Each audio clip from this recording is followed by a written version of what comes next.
Hi, I'm André Julien, and you're listening to Catholic versus Others. Can you tell the audience a little bit about who you are, what you believe, and how you came to believe it? Okay, thank you for welcoming me, David. Me, myself, when I was young, I always liked science. So I studied science, I studied engineering, I graduated in engineering, and I'm very rational mind.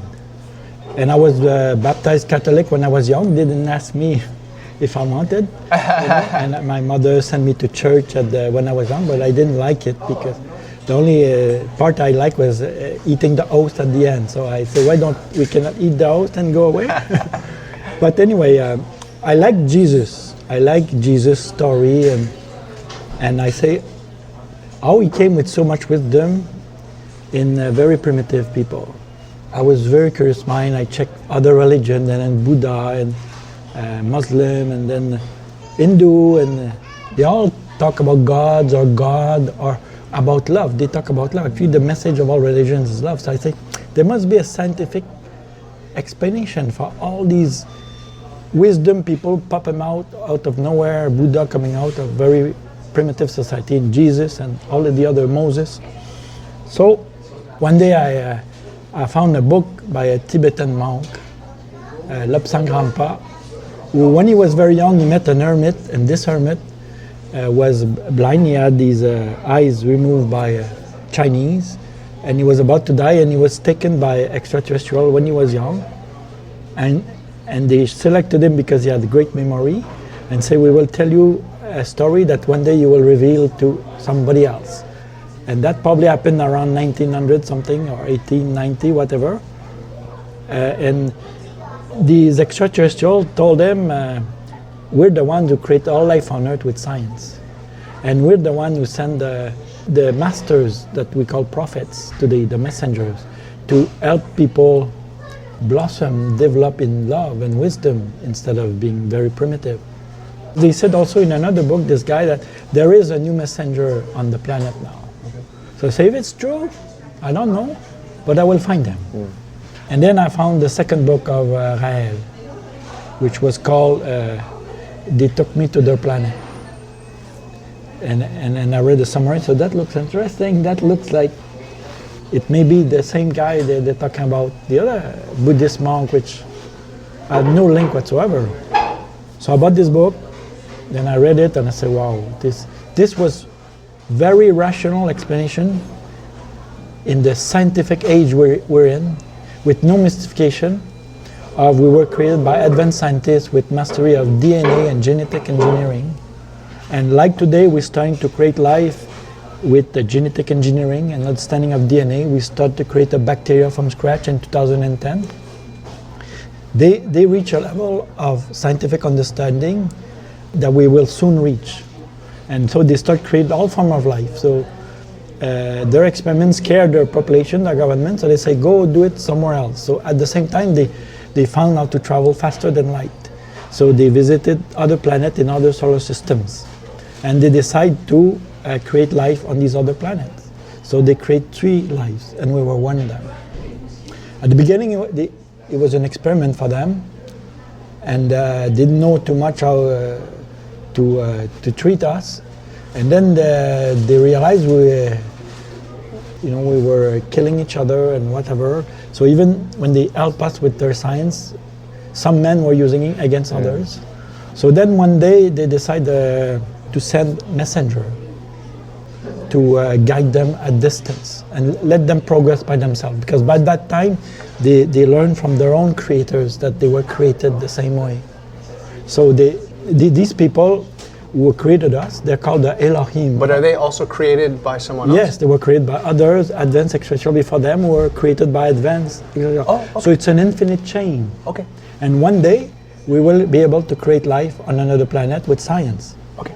And these life we create, if we create humans like us, even if their shape is different, but the same mental capability, the same intelligence, they will learn science, and one day they will be able to do the same.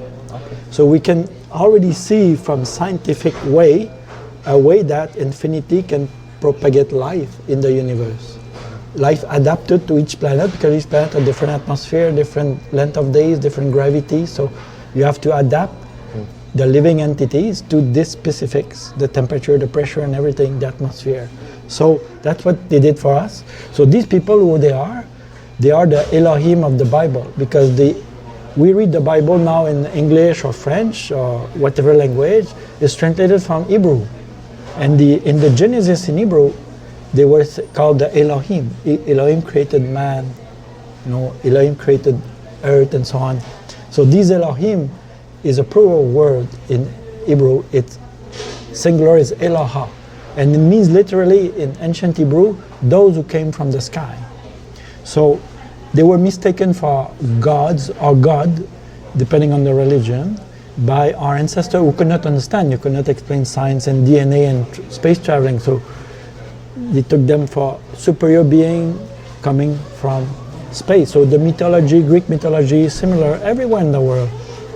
The traces we see in ancient scriptures, ancient religions, ancient civilization, is all writings that are stories somewhat distorted, because before they were written, they were conveyed from one person who talked to the other, who talked to the other, who talked to the other. So the guy who saw it live, he never wrote it.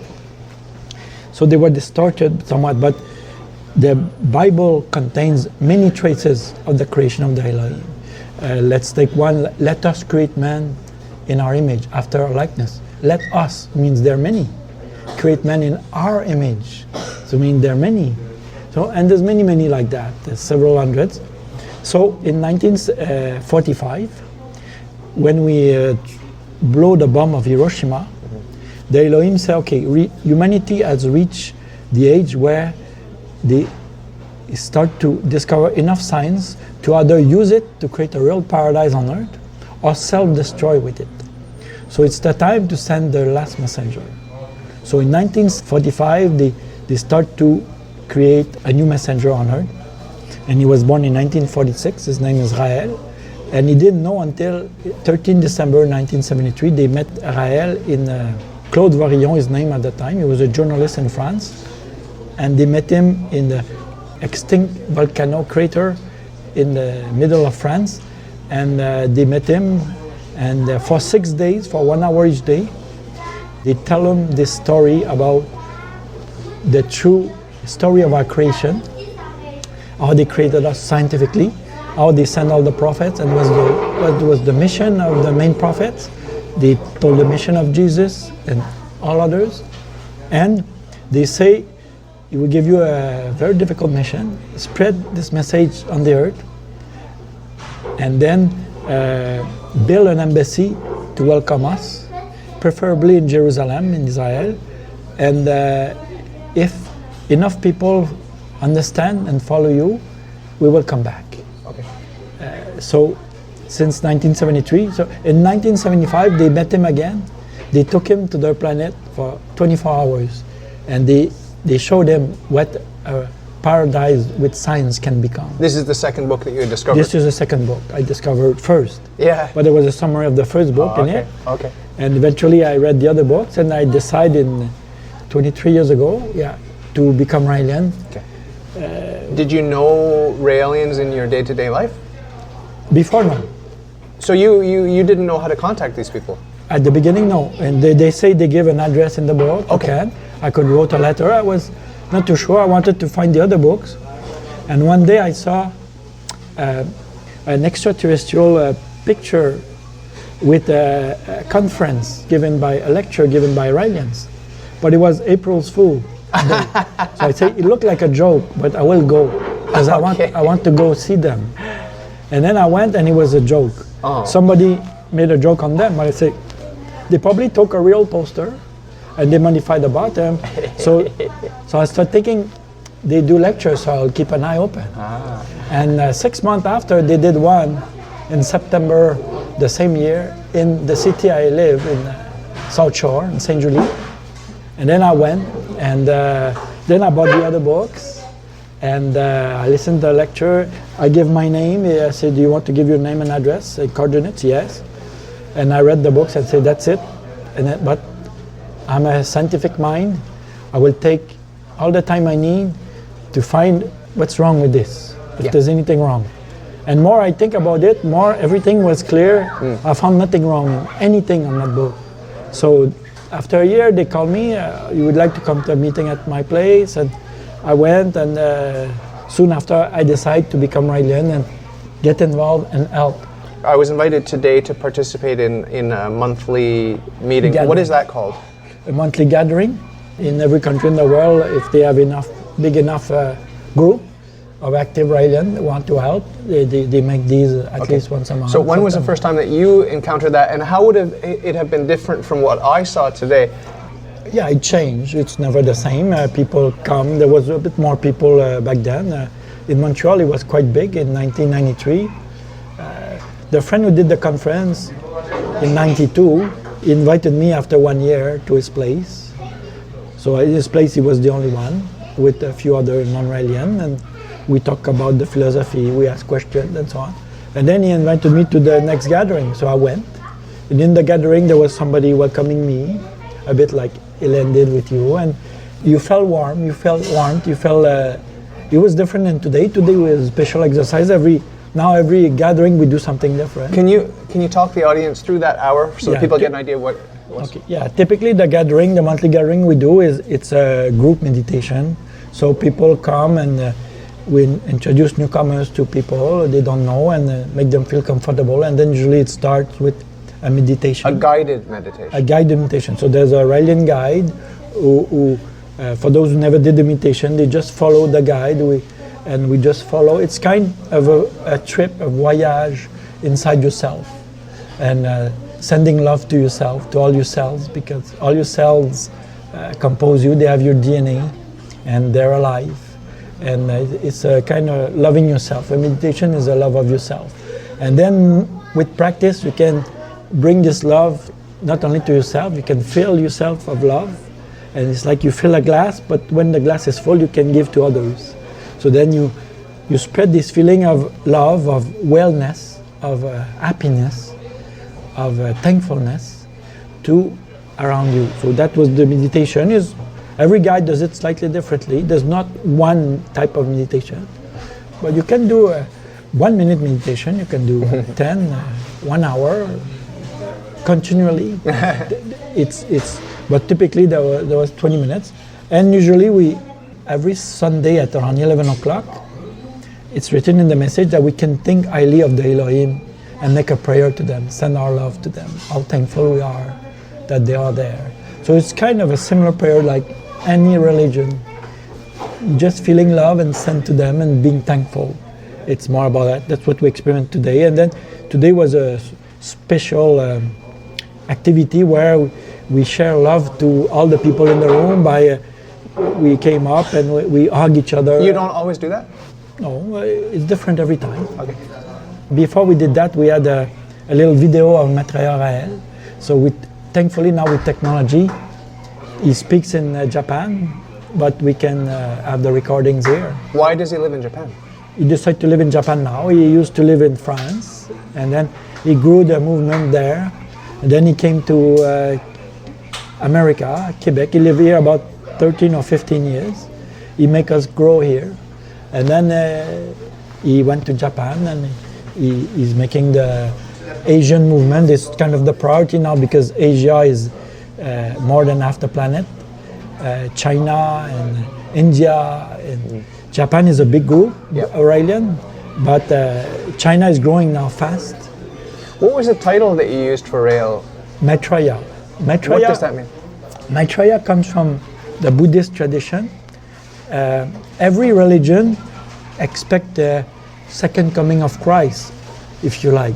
There would be in the future a new messenger, a new prophet. So for the Christian, it's called the Paraclete. Yeah, the Holy Spirit, the Helper. Okay, that's right. So, and then for the Muslim, it's the Mahdi, so that's supposed to be the one who, when the time has come, gather the people towards the Elohim. For the Jewish, it's the Messiah. And some thought Jesus was the Messiah, but they say no, he's not really the Messiah. So they're still awaiting the Messiah, which Rael is the Messiah. And for the Buddhists, the scripture of Buddhism say there will be a new Buddha coming from the West. Is the new Buddha from the West. And this Buddha will be the Maitreya. I noticed during the presentation today a lot of images of Buddhist people, Buddhist symbols, statues of Buddha. Is there a connection between your worldview and Buddhism? Yes. We are connected with all ancient religions. Okay. Because for us, the Elohim they sent over 40 prophets through the ages of humanity.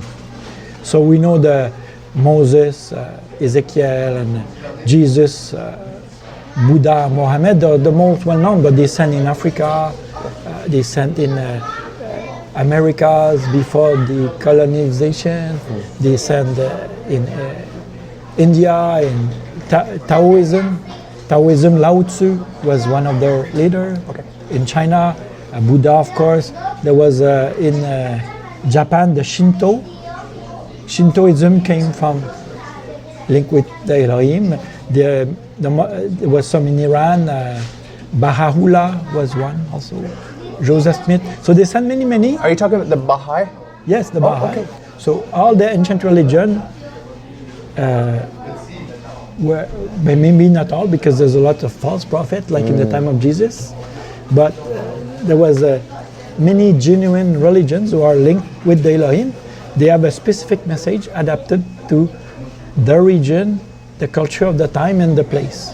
And each had a different mission. And if we would put together the teaching of all the prophets together, you would see Raelianism. That if you remove the mysticism that was added through times, because the teaching of Jesus has been distorted, the teaching of Muhammad has been distorted, the teaching of Moses has been distorted, you know?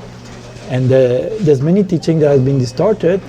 So, but if you put them all together, you will see there's a message of love in everything, in every one of them. Love each other, don't lie, don't steal. You know? It was very basic in the 10 Commandments of but Jesus went a bit further. You know, love your neighbor. Love your enemy. Love your enemy. If someone hits you on one cheek, turn the other cheek, and things like that. So it was a message of love. But what the religions have become today is quite apart from the message of their leader.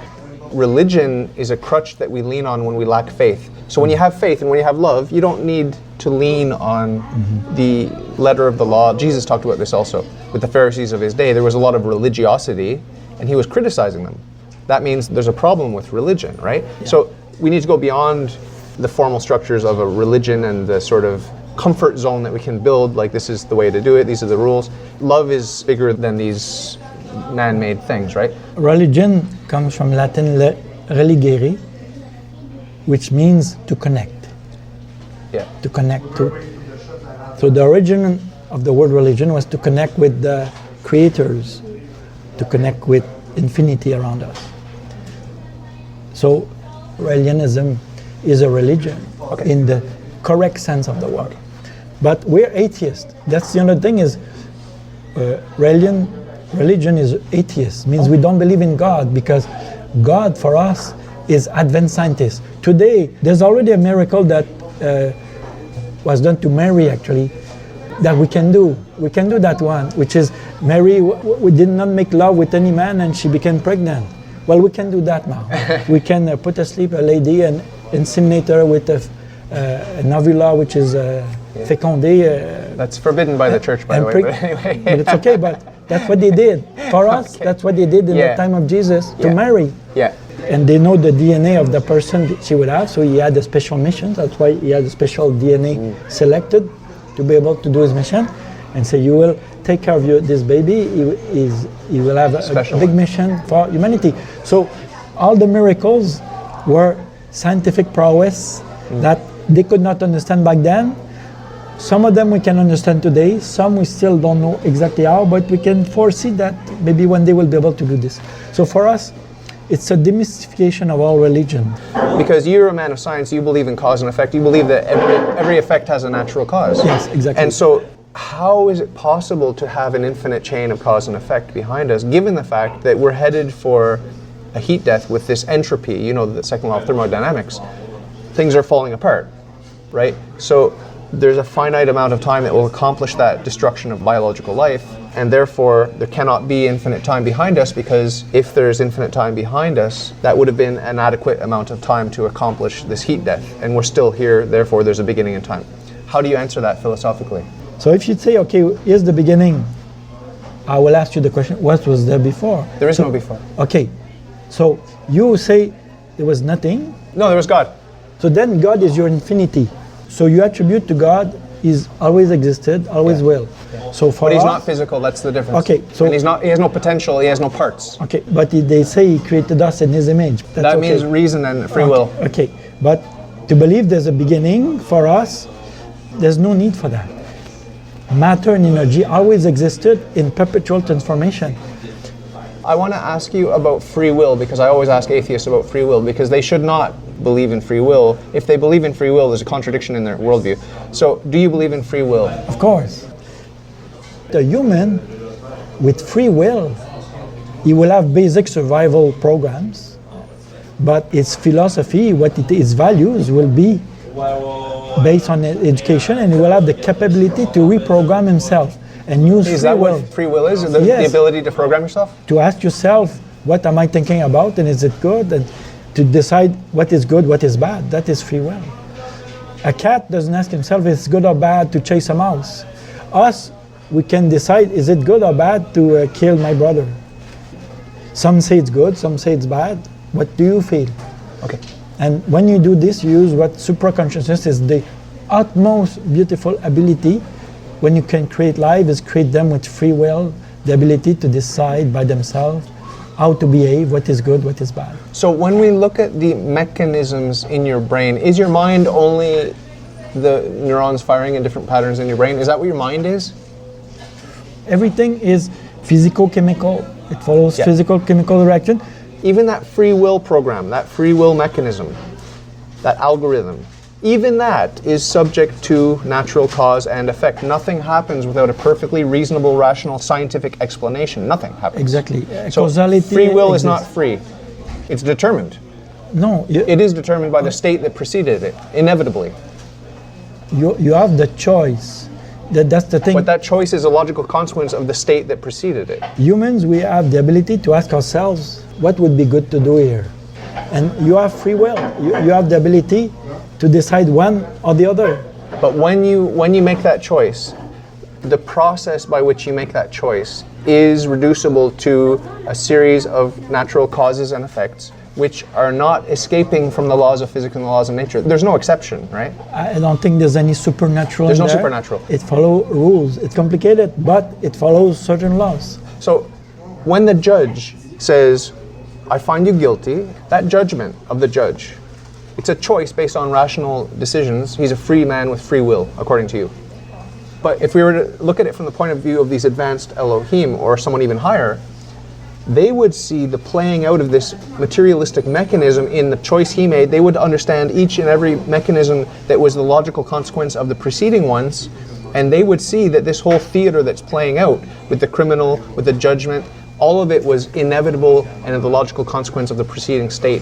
And there is actually no guilt, there's no culpability, there's no responsibility. It's all just a machine playing itself out. That's what they would see. We don't have the vision because we're not intelligent enough to see that. But in principle, what you're saying is that that is the case. There is no true responsibility, personal responsibility. There is no morality. Actually, for us, it's the opposite. We have free will, but we have a responsibility to use it well. The mechanism of free will is just an advanced and complicated mechanism. I don't know. But you do. And I don't think we know enough how it really works at chemical level. No, we don't know. We don't know the details, but we do But know. for now, there's no soul. There's no magical soul that goes into It's only material. Everything is DNA. Yeah, and everything follows natural cause and effect. If you like, Even free will. Because there's no other alternative for you.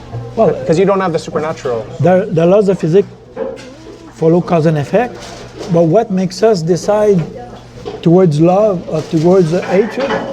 It may be beyond science. I don't know. I think one day we will understand. Okay. But it's all coded. This So- ability to do this is coded in our DNA. Okay. But you're open to the possibility that maybe there's something beyond natural science. No, everything, there's no supernatural. what do you have in terms of hope? And what happens to you when you die in the best case scenario? It's a scientific recreation. The Elohim has reached a level of science where even themselves, they live 10 times longer than us. And soon we will discover how to modify our DNA to live 10 times longer. So they live on average 1,000 years. And after 1,000 years, they have some form of advanced cloning where they can create a new body, 17-year-old or whatever age they want, with fresh cells, and they can transfer in a computer all their mind, their personality, their knowledge into a computer, and then download it to the new body, and then they can live another life for 1,000 years in the other. And the oldest of the Elohim is Yahweh, Jesus' father. Jesus said, my father is in the sky. It was Yahweh. He's the oldest of the Elohim. He lives in 25 lives of 1,000 years. He lives in 25 bodies. So when you start in the new body, you remember everything at the time you did the transfer from the other one. So that's, for us, eternal life is a scientific prowess again. But that one day we will be able to do. It's science. So how old is Yahweh? He's 25,000 years old? Yeah. But the universe is infinitely old, right? Yes. So 25,000 years is nothing. Yeah, in the infinite there's nothing. So before that, what was life? Was it a lower form of life before that? Because you said life was always in the universe, right?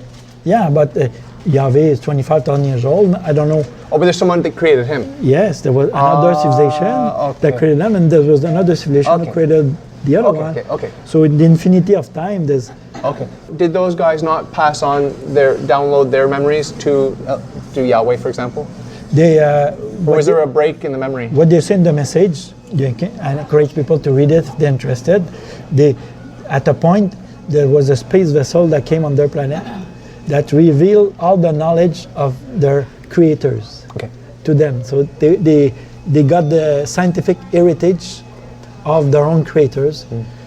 The people that die today, they don't get to download their memories into another body. Well, they learn to do it for us. They can do it. So that's why nothing's lost. No life is lost. Some are. That what they didn't teach us, enjoy the life now, because that's the only one you're sure to have. But they've saved the lives. They've recreated the life of many thousand humans. They felt deserve it for the progress they made humanity in all fields of knowledge, for the love they gave, for the scientific progress, or for the organization, or the influence they had on other people positively. And so these are the ones who, the ancient religion, like Jesus said, you will be beside me, the Father, on the planet of eternals. That's that. It's a scientific recreation.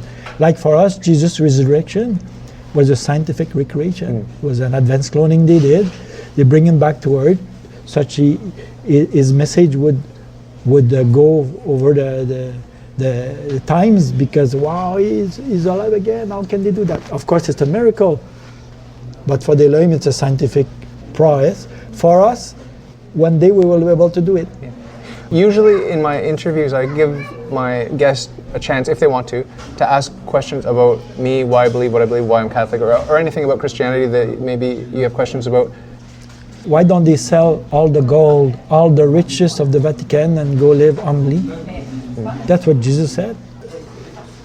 When Judas, who betrayed Jesus, said, why are you wasting this precious ointment on Jesus? We could sell it and give the profit to the poor. Jesus said, the poor you will always have, but me you will not always have. The Catholic Church is Jesus Christ. That's my belief, and that's the Catholic teaching. So there's something higher than humanity, than humanitarianism, than dealing with poverty. There's something higher, and that is God. God is the first thing. We love God first, and then we love neighbor for God's sake. But the poor we will always have with us. And the weeds will always be among the wheat. This is Jesus' way of saying that there will always be crime, there will always be corruption in religion, there will always be abuse. And the sinners in the church are just that. They're sinners, they're weak. There are a lot of bishops that abuse the power, that accumulate wealth and money and lavish lifestyles. They're not living up to the standards of Jesus Christ. They're not. But Jesus allows them to be ostensibly part of the church, and there may be good things that they contribute. I don't know. God only knows. But we do know that Christ and the church are one. And this is a mystery. It's hard to grasp. Eve is taken physically from the side of Adam. It's the same thing with Jesus on the cross. He's the new Adam, and from his pierced side comes the church. St. Paul says that the Catholic Church is the bride of Christ, and they are one flesh. They are one. So, for example, we have all the gold and the ornamentation in the Jewish temple that God commanded to be built, that David wanted to build, and that his son Solomon did build. The detailed instructions about the ornate wealth and luxury that went into that is because it's for God. It comes from God and it's for God, and we have to have this first and foremost in our mind that God is first. And so everything good comes from him, and everything has to go back to him, first and foremost ourselves. But you know, I find the belief in God has created more, and is still today, created more harm than good. You see, in the Middle East war against the Muslim, they believe in God.